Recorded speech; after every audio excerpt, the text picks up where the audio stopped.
So guys actually இப்போ என்னாச்சுன்னா என் வண்டியில் வந்து டயரில் காற்று டோட்டலாகவே டவுன் ஆயிடுச்சு. இங்கே பார்த்தீங்கன்னா இங்கே என் டயரில் ப்ரெஷர் மொத்தமாகவே எனக்கு 8 பாயிண்ட் தான் இருந்தது.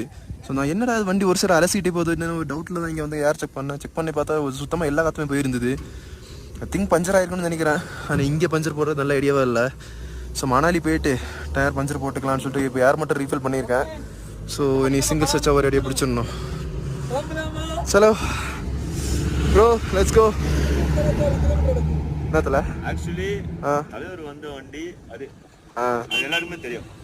அந்த டயர் தான் அடுத்து வெடிக்க போகுது. இது உங்களுக்கு தெரியாது. இந்த வண்டி நான் எனக்கு கொடுக்கவும் மாட்டேன். அந்த வண்டி டயர் அடுத்து வெடிக்க போகுது நினைக்கிறேன். இல்ல என்னால சத்தியமா முடியல. கட்டிங்ல எல்லாம் இப்படி போவாங்க, நான் இப்படி போயிட்டு எல்லாம் எஸ் பெண்ட் அடிப்பாங்க, நான் எல் பெண்ட் அடிச்சிருக்கேன். ரொம்ப கஷ்டமா இருக்கு. ஃபேனை ஆன் பண்ணி விடுங்க.